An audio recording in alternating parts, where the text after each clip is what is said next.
Pourquoi les femmes meurent-elles moins du coronavirus? L'épidémie de coronavirus inquiète et est largement médiatisée depuis plusieurs semaines. Plus de 82 500 cas de Covid-19 sont connus dans le monde, dont plus de 78 000 en Chine, et plus de 3 000 personnes ont perdu la vie depuis le début de l'épidémie.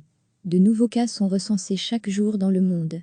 Le Centre chinois de contrôle et prévention des maladies a publié une étude portant sur 72 314 cas confirmés, suspects, diagnostiqués cliniquement et asymptomatiques de la pneumonie virale.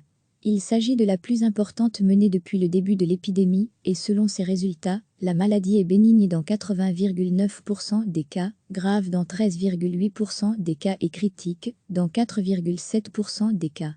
Si les enfants lui résistent bien, les personnes les plus à risque semblent être les aînés.es, d'autant plus si ces personnes présentent d'autres problèmes de santé comme le diabète.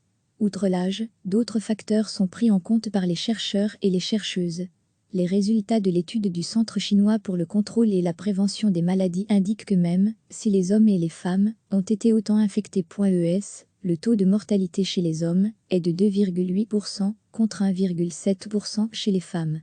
Retrouvez en cliquant ici tous les articles des Grenades, le média de la RTBF, qui dégoupille l'actualité d'un point de vue féministe, une différence genrée qui n'est pas nouvelle. Une journaliste du New York Times, Ronnie Carin-Rabin, s'est intéressée à cette différence genrée, qui n'est pas nouvelle. Une telle différence s'est déjà manifestée à plusieurs reprises par le passé. Lors de l'épidémie de SRAS, Severe Acute Respiratory Distress Syndrome, en 2003, plus de femmes que d'hommes avaient été infectées en Chine, mais le taux de mortalité était supérieur de 50% pour les hommes. Plus loin encore dans l'histoire, durant l'épidémie de grippe espagnole de 1918, les jeunes hommes adultes sont décédés en plus grand nombre que les femmes du même âge. Interrogée par le New York Times, la scientifique américaine Sabra Klein explique: quand il s'agit de monter une réponse immunitaire contre les infections, les hommes sont le sexe faible. Nous l'avons vu avec d'autres virus. Les femmes les combattent mieux. Estrogènes et chromosomes X. Selon les scientifiques, les facteurs qui l'expliquent sont notamment à chercher dans la biologie.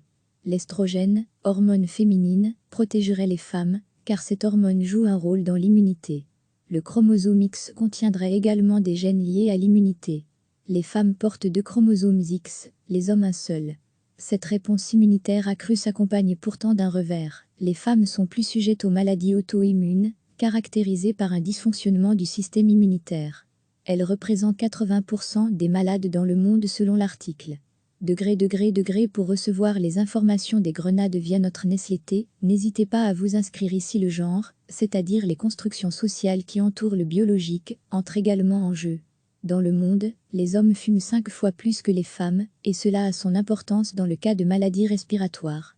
L'article relève que les hommes ont tendance à aller moins chez le médecin. Une autre étude sur le coronavirus impliquant 4021 patients.es a montré que les hommes arrivaient à l'hôpital seulement quand leurs symptômes avaient empiré. Or, et c'est encore plus le cas chez les hommes âgés, les médecins soulignent l'importance de détecter tôt la maladie pour pouvoir mieux la combattre. Depuis le début de l'épidémie, les campagnes autour du coronavirus se sont également centrées sur le lavage des mains pour empêcher sa propagation. Différentes études ont pourtant montré que les hommes, même les soignants, se lavent moins les mains que les femmes. D'où l'intérêt de tenir compte du genre dans les cabinets médicaux et dans les campagnes de santé publique. Si vous souhaitez contacter l'équipe des Grenades, vous pouvez envoyer un mail à lesgrenades@rtbf.be. Recevez chaque matin l'essentiel de l'actualité. L'épidémie de coronavirus inquiète et est largement médiatisée depuis plusieurs semaines. Plus de 82 500 cas de Covid-19 sont connus dans le monde, dont plus de 78 000 en Chine, et plus de 3 000 personnes ont perdu la vie depuis le début de l'épidémie. De nouveaux cas sont recensés chaque jour dans le monde. Le Centre chinois de contrôle et prévention des maladies a publié une étude portant sur 72 314 cas confirmés, suspects, diagnostiqués cliniquement et asymptomatiques de la pneumonie virale.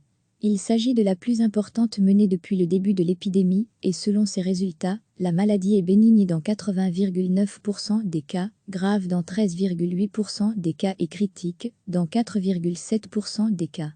Si les enfants lui résistent bien, les personnes les plus à risque semblent être les aînés.es, d'autant plus si ces personnes présentent d'autres problèmes de santé comme le diabète.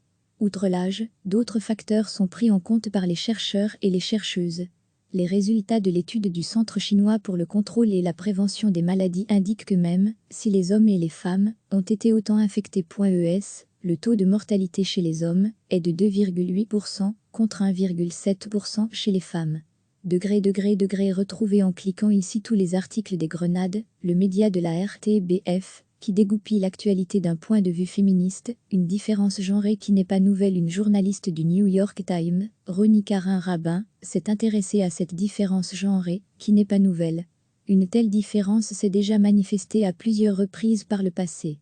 Lors de l'épidémie de SRAS, Severe Acute Respiratory Distress Syndrome, en 2003, plus de femmes que d'hommes avaient été infectées en Chine, mais le taux de mortalité était supérieur de 50% pour les hommes. Plus loin encore dans l'histoire, durant l'épidémie de grippe espagnole de 1918, les jeunes hommes adultes sont décédés en plus grand nombre que les femmes du même âge. Interrogée par le New York Times, la scientifique américaine Sabra Klein explique: quand il s'agit de monter une réponse immunitaire contre les infections, les hommes sont le sexe faible. Nous l'avons vu avec d'autres virus. Les femmes les combattent mieux.